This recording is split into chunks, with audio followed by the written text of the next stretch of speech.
Have you started yet? Yeah, we're now recording, okay? So we'll be able to cut this bit out. So just whenever you're ready to start us off, give us the welcome and the introduction and we'll be good to go.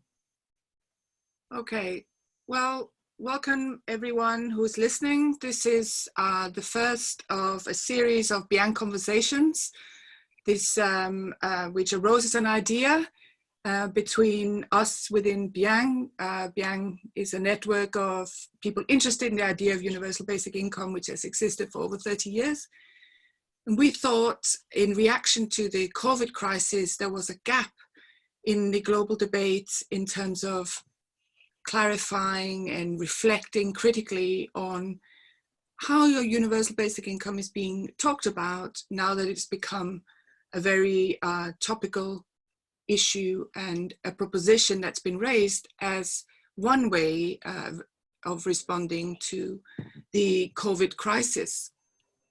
And so Sarath, who's in India and who is the vice chair of the Basic Income Earth Network, Jamie, who is in Scotland, who's also on the executive committee of BIEN, and myself, who's the chair of BIEN, we just got together and decided that perhaps there was a gap to fill in having some ongoing conversations in response to the COVID crisis, and specifically the question, how does universal basic income fit as a response to that crisis?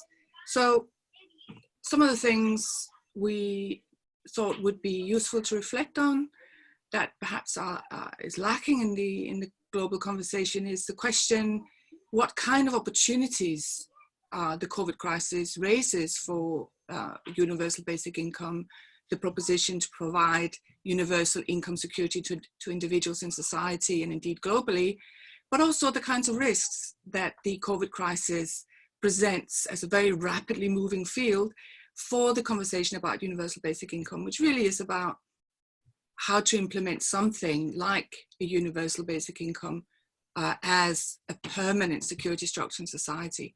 In other words, universal basic income is really a very long-term project, but in the current context, we're talking about universal basic income more in terms of emergency measures or recovery measures, and what is the difference between these different conceptions of basic income.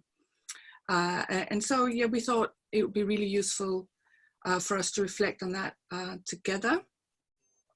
And I'll start off by saying a little bit about some of the feelings I had, at least in terms of how the COVID crisis has brought basic income into the conversation in a new way, in a new light. And one of the things that really struck me about the COVID crisis is the way in which it has revealed weaknesses in state capacity to ensure individuals in society. So even if we think basic income as a universal grant to every person isn't a sufficient response to the crisis, or even might not be the most central response. In other words, there might be other things that are more important in the short term, such as the furlough schemes that have been brought in to sustain economic institutions such as they are. Nevertheless, what we're seeing in the context of people potentially losing their jobs or not being able to engage in society as they did normally is really ways in which state capacity matters.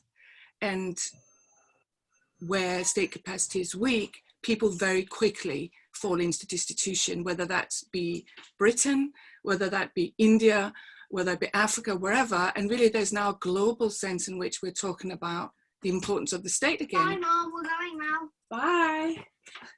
And one example of that would be Boris Johnson, who is, a Conservative Prime Minister of Britain, who some weeks back before he fell ill said, there really is something such a society. There really is such a thing as society. And of course, famously, Margaret Thatcher, who was the initiator of the current economic model, justified paling back the state with the notion that there is no such thing as society. So I think we're now in a different space where the role of the state is more visible in the sense of these emergency measures we're seeing, but state capacity is still lacking. And so for me, rather than basic income necessarily being able to fill the gap very quickly, we now have a conversation about what might need to be done, as we see in Europe, income benefit systems such as they are now being entirely inadequate. We have ministers agreeing you cannot live on statutory sick pay. And we have also see differences between countries. So countries with somewhat more capacity, like in the Nordic states where you have citizens registers, they were able very quickly to convert existing systems in a way that there was greater coverage of income security. And they very quickly got rid of the sanctions and behavior controls. It's one of the first things they did when they imposed a lockdown. In the case of Britain, there's been somewhat more slow response. We don't have citizens registers in Britain, and the capacities to include people through the existing systems have been revealed to be weak. So these are some of the issues, at least from my perspective, I think the crisis throws up. It's a revealer. Basic income may not fill the gap quickly, but it is certainly part of the conversation now about what we might need in the long term. Yeah, I'm just coming in there. I think that's a really interesting point, Louise, in the sense that I've been really struck by how quickly things we've been told are absolutely essential have very quickly vanished. So the kind of architecture of austerity, the fact that benefit systems must have sanctions and punitive measures because otherwise they won't work, have all been thrown out overnight by Conservative-led governments, certainly in the UK, but we're seeing elsewhere. And I mean, Sarath, I'm not sure whether you've kind of seen similar experiences in India. I know it's a different context there, but it really does strike me it's that challenge, you know, the joke that everyone's a socialist in a crisis, I think maybe takes it a bit far, but you know, that fact that there is a challenge, there is a pushback against things that we've been sold for a couple of decades now as being inevitable. Yeah, thanks, Jamie and Louise. I think this is a great start. It's a great conversation. Thanks for kind of opening up so many questions. I think we have far more questions than answers at this point of time. In India, I think, as you rightly said, Louise, that we see our system, our state welfare system, and also our societal inequalities with a magnifying glass. Now, anyway, I think the discussion is more specifically about the disaster. So we are now seeing this, everybody is seeing the situation from the disaster lens. I live in a city called Hyderabad, which is in the southern part of India. We have about 10 million people. And out of these 10 million people, roughly only about 10% of them have secure jobs and secure incomes. 90% do not have secure jobs and secure incomes. Now, the worry is not so much about COVID itself, but worry is more about the lockdown that has stopped all economic activity in the city. And because of that, I think we are all pushed into the relief work, and the state is not at all equipped to do this kind of relief because we are not a coastal town where usually the disasters happen. And we are also not an earthquake zone. We haven't seen a disaster for a while, as far as my memory goes back. So the state is completely, at the same time, I think we are trying to push for an emergency policy rather than a long-term policy. Because I think nobody has the mind space now to talk about anything long-term. They're all worried about how to reach the food grains that's the only thing that the state can think of. The question of basic income in my kind of a context comes because the state is only used to giving rice, food grains, subsidized food grains, and they think they have solved the poverty problem. Now, in the disaster comes, that's the same knee-jerk reaction the state has. It says we'll give more rice, but the point is at this time, people need cash. They need cash to pay their rent. They need cash to buy vegetables. They need cash to buy milk, all kinds of things. So we have been asking the state, the India Network of Basic Income, asking the state to give cash to people. And that goes by the name of emergency basic income because it should be unconditional and not go back into the conditionalities that the state already has. So I think with that, it is that limited it's that limited currency that term carries now. It doesn't carry the term, the meaning that we normally attach to universal basic income when we talk about a complete shift to an unconditional, universal, individual basic income. Yeah, what I find really interesting in that is what seems to me a paradoxical relationship between the level of state capacity, so before the crisis, talking about the health system, but also the economic security system and the labor market, and the degree to which you rely on emergency measures and the cost of those measures, and the degree to which you need a complete lockdown as opposed to you're able to manage a partial lockdown whilst trying to track and control the disease. And it seems that the countries which have greater fiscal capacity or somehow greater institutional capacity in the society, and now talking about Nordic states, South Korea, these are countries which have been able to manage the lockdown much better because they have the capacity, they've invested in public capacity in the past. Whereas, like you say, in India, the state is weaker, and therefore the focus has to be on the emergency and the emergency cash measures to a much larger degree. And you can even make a commonality with the United States to some extent, where, you know, you've got a much higher level of unemployment problem, which therefore requires emergency measures to a much greater degree, just handing out cash. So that there is a sort of paradox to me, in the sense that the greater, the weaker the capacity, the greater the need to rely on short-term emergency responses, because that's all you can do in order to stem the outbreak. Yeah, and to control the lockdown. I think so. I think certainly the discussion here in Scotland and in a number of places, I think, is coming back to this idea of how much a stronger place we would have been in had we had a basic income going into this. Because actually you've seen, and we can debate the effectiveness of the various governmental responses to COVID, and, you know, will be debating for years, I suspect. It's a very difficult and changeable situation. But actually, even where they have made decisions to move towards lockdown, it's very hard to enforce that level of lockdown when you have people who have to continue to go to work because there is no other support structure for them. You know, and whilst many businesses are going to shut because of this, other businesses, Amazon being the prime example, are doing incredibly well out of it, much of it based on precarious working, on these kind of jobs where people are forced to go through it. And I think, for me, it's showing the weakness of state structures, absolutely. It's also showing the impact of deliberate political decisions around punitive measures and of making systems complex that we've all been talking about for years. You know, the universal credit system in the UK and its failings is not a new thing. You know, you can see Ken Loach's films of various varieties. People have been talking about this. But it's shown that those deliberate, in my opinion, measures around the length of time it takes you to access support, the hoops you need to jump through, instantly become massive barriers when you try to respond quickly to an emergent situation such as COVID.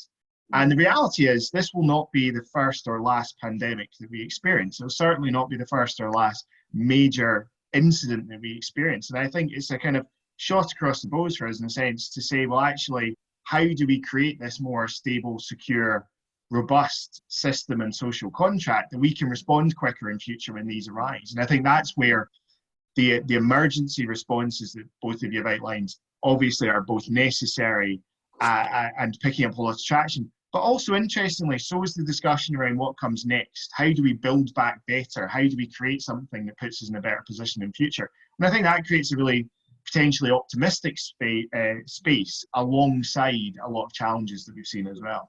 Mm.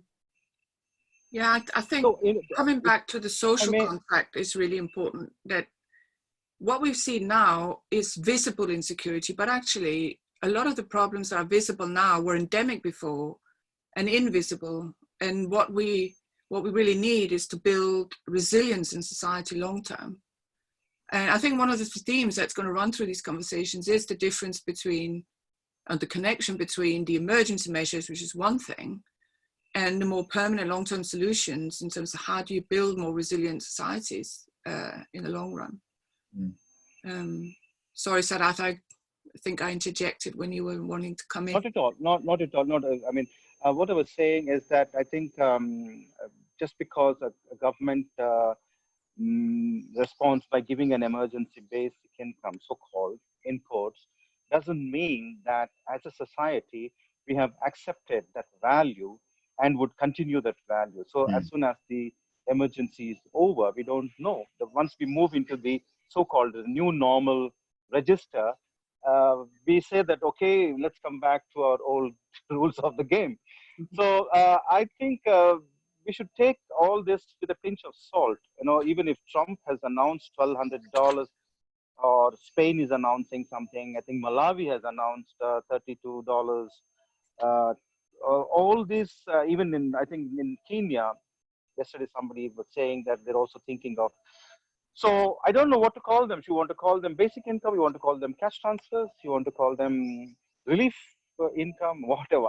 I think it's very important for us in BIEN to make those distinctions between the apples and oranges, isn't it? Yes, definitely. Definitely. I think another thing that's going to be increasingly important is to clarify, at least from my perspective, how basic income is an important element of a broader set of challenges. It's not a standalone measure in terms of actually generating some of the values, some of the transformations that we want to see when we talk about a resilient society.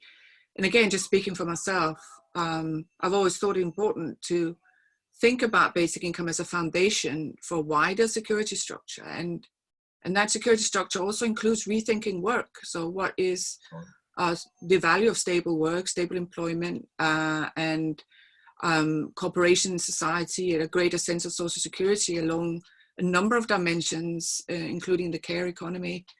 So I think it'll be really important now that people are latching on to basic income as, or could be seen as, a kind of standalone response. And really, we don't need to see it like that. It's sort of a part of a set of solutions. But the thing about basic income, I think, that does provide, that give it a kind of pivoting role in terms of the conversation, is the values attached to it. It's the sense of the individual having a status in society to recognize that secure, and ending the punitive view of poverty, or the punitive view of weaknesses that we all experience in times of our lives, where we might get ill or we might not continue in our employment for whatever reason. It's to give the sense of the importance of the status of the individual in making decisions and continuing enjoying security in society, even during transitions in people's lives, where it's just a moment, transitions in people's lives are treated punitively. And basic income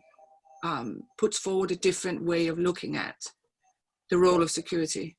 Absolutely. And I mean, I think we do have, I completely agree with Sarath that we need to take, you know, a lot of the discussions with a pinch of salt. There are people scrambling for answers or grasping onto whatever they can see or they want to say, hold on. But I think what the crisis has also shown up is, so on one hand, we've got this outpouring of empathy just now. Now, you know, people in a lockdown situation, this particular disease, we're quite lucky in the sense that actually for a significant proportion of us, we're not at high risk categories. So certainly speaking for myself, I am not directly at high risk of serious conditions. You know, you never know how these things turn out. But actually most of us are agreeing and taking part in lockdowns. And actually I would say the majority of cases with very little pushback against it, because we're aware of the impact on those who are more vulnerable in society, not directly on us. That's huge. If we could harness that and find a way to bring that out of the crisis, that would be a massive change. It goes back to that idea of trust. You know, all of us who've been involved in basic income discussions in any capacity, at some point somebody throws but people will be lazy and stay at home and work, you know, and not work if you give them money, which evidence has shown to be nonsense. But look at lockdown. People are not sitting at home going, this is great, I'm quite happy to be trapped in my house and not doing anything. People want to be out. They want to be productive.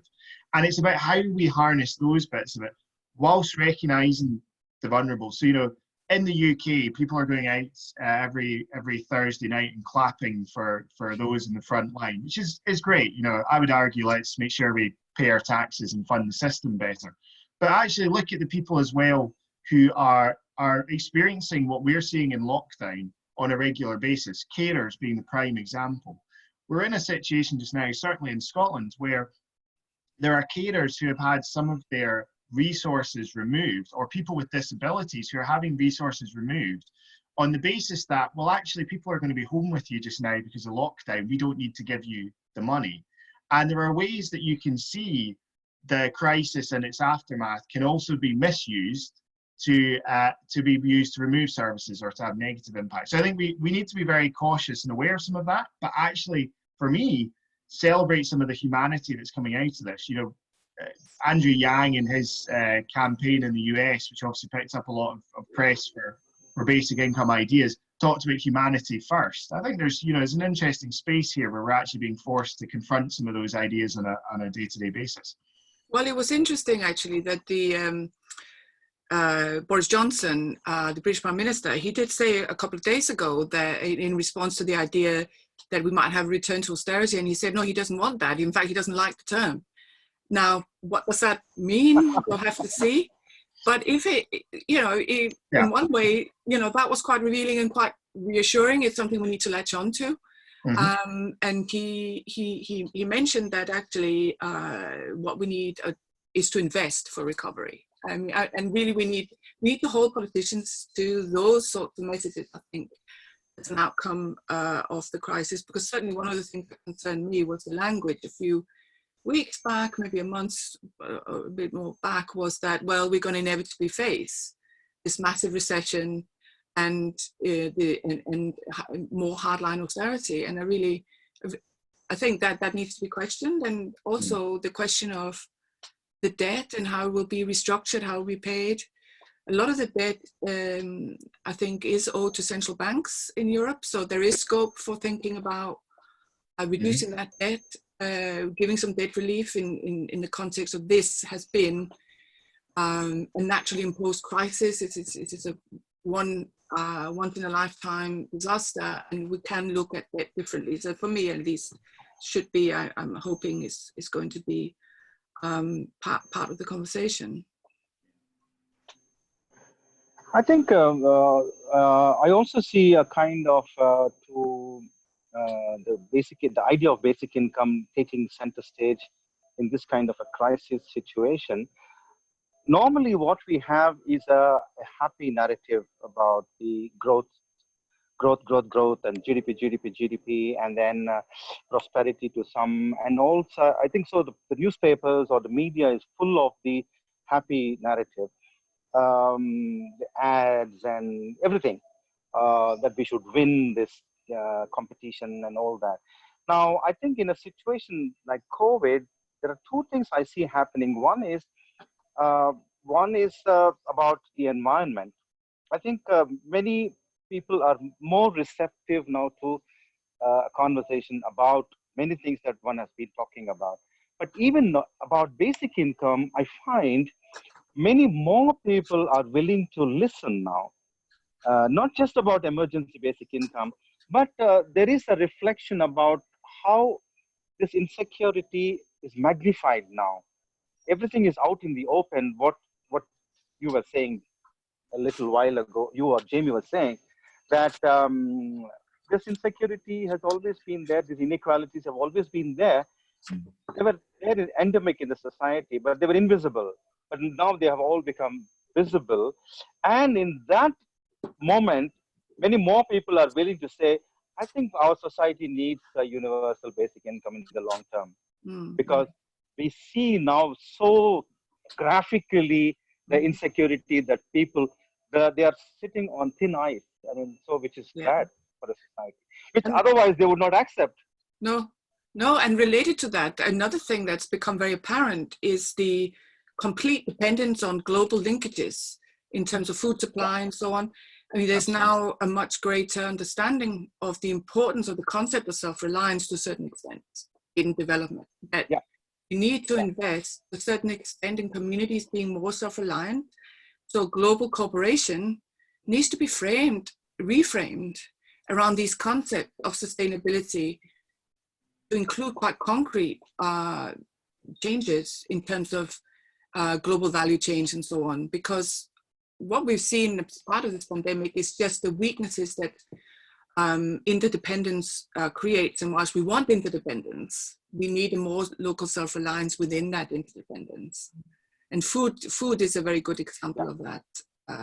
The capacity to grow your own food or to access food locally, and not, of course, we rely on cash. We live in a monetary economy, and that's a good thing. But we also need to be able to rely on common goods in our society that aren't just natural resources, the environment, and local food supplies. These are things we don't really invest in or think about normally.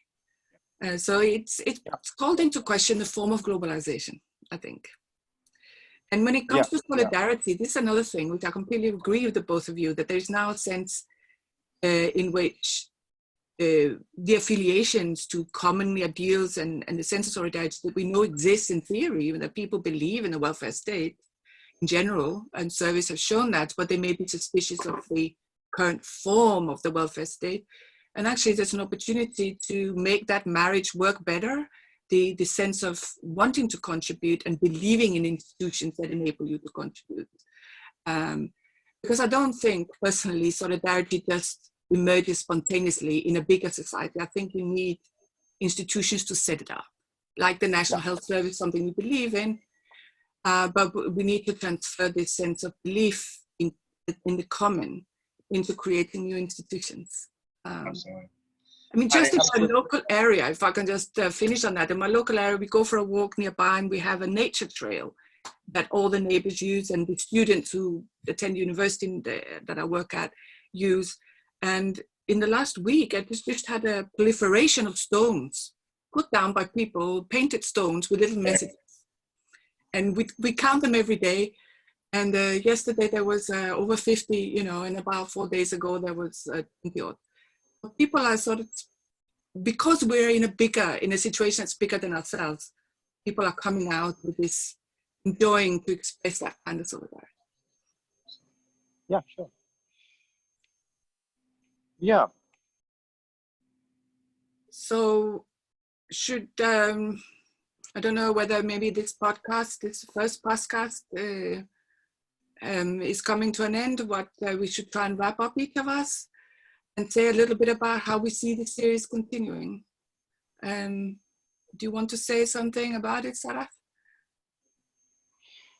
Yeah, I feel that in different kinds of situations, the conversations about basic income take place in different ways. I think in this kind of an emergency context, kind of a disaster register, it's taking shape in a particular way. And my optimism is that these conversations that are happening now, in fact, I'm seeing in our Indian newspapers every day at least a dozen articles on universal basic income. It was not the case at the peak of when the government was talking about it. So there are many more people coming out with many different perspectives. Not everybody, I do not agree with any of them, but the point is that there is an explosion of discussion about this idea. So what I feel is that there will be a lasting impact on the conversation about what we do about our social security. I mean, we can see that, so this, to that extent, I think it contributes to the idea of basic income. And even in the medium term, I'm hoping that we will all come back to a new normal conversation about basic income in India. So there is much more optimism I have. This COVID situation has given me a much greater optimism about even civil society accepting this. And the people, there was a time in India when right to food people and cash transfer people were pitted against each other, cash versus food, food or cash. But we are all working together, food and cash. Everybody needs food and cash. You see the importance of cash. Not because cash, you can blow it up and all that, but I think you need cash for your basic needs. Now, even the accusation that people will drink it away, nobody can drink it away because all the liquor shops are banned. so even that kind of, I mean, in a lighter vein. I see this has served us well in terms of the conversation. I don't know about Scotland, Jamie. Yeah, no, I mean, you wouldn't get away with shutting alcohol stores in Scotland. Yeah, no, I think it's massively shifted the debate in Scotland. So in Scotland, we were already in a very good position. We'll cover this in a future episode, I'm sure. There's been a lot happening, but I think what it's done in Scotland is moved the discussion from basic income as an experimental idea to basic income as a sorry, that's my alarm. Basic income as an actual policy area, as something that does help us to build back better. And we've seen that from the First Minister of Scotland, saying if she had the power, she would introduce a basic income now, the discussions in Parliament, growth in public support. So I think there is a really fascinating space there for us. And I think it is that, Sarath, I agree 100% about connecting in with the other areas instead of seeing them in conflict. We want to rebuild society in a better way. Basic income for me is the foundation that requires other policies on top. And I think the other thing, and why BIEN is so important, but also the conversations hopefully we can have here, is recognizing that, as we've all touched on, there are local aspects here, but there's very much a global aspect. COVID is a global problem. Climate change is a global problem. Insecurity and inequality is a global problem. And actually, this is our chance to ensure that we are learning and contributing to what is happening across the world, but also able to take that in a way that influences our local context as well. And I think that's going to be a really exciting space for discussion and debate over the kind of coming weeks and months. Yeah. I mean, what I hope to come out of this as well is more of a long-term perspective on policy. It's what we've seen, at least in the UK, but probably not just in the UK, in the context of austerity, is this fiscal trade-off debate where you have individual policies, very short-term, being pitted against each other in terms of, but this is a spending post for this is a spending post for that. And what we've not had enough of is looking at the complementarities between policies and the savings you make when you design institutions in the right way. So we look far too much at money and not enough at the function of institutions in society. And I really think this is where the conversation of basic income will be important.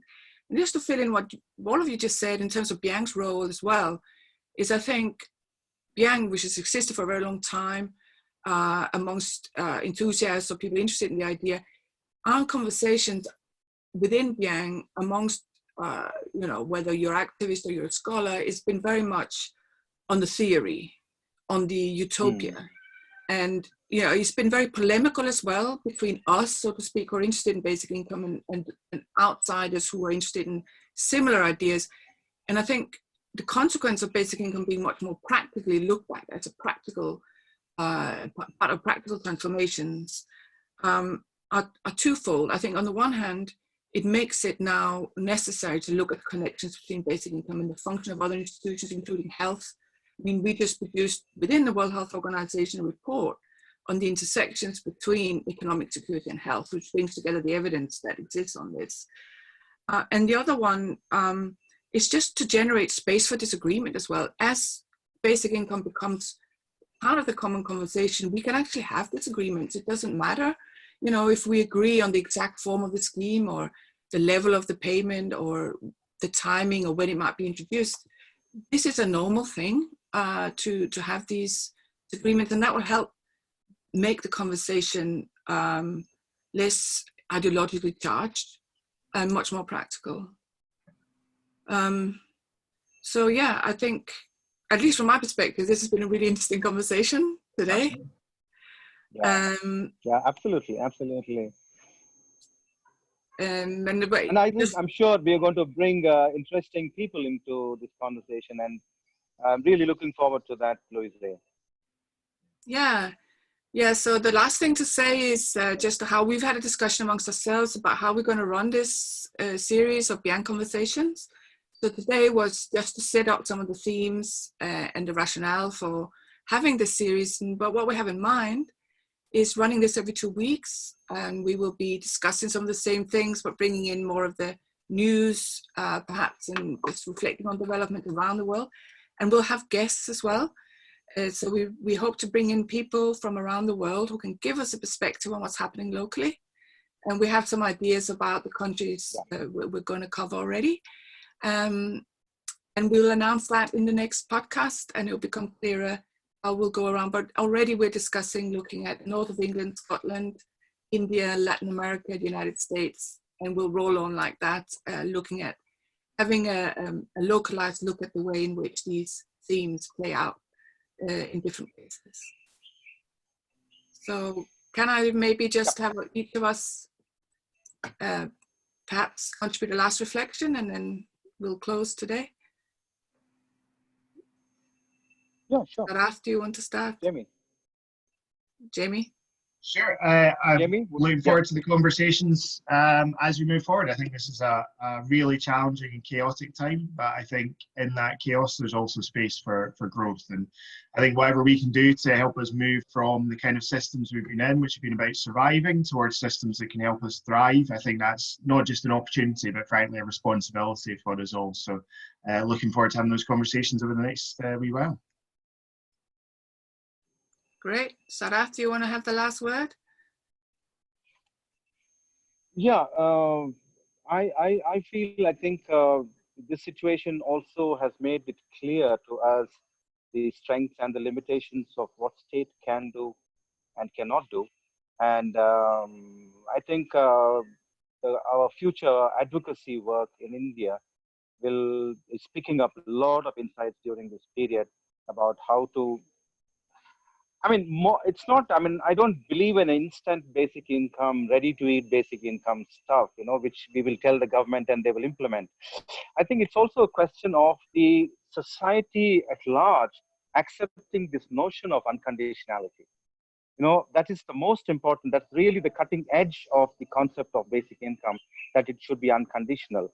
I think there is a great opportunity during this period to write about unconditionality and also convince the governments through our advocacy. So that's on that note, on this optimistic note, I close this. Over to Louise.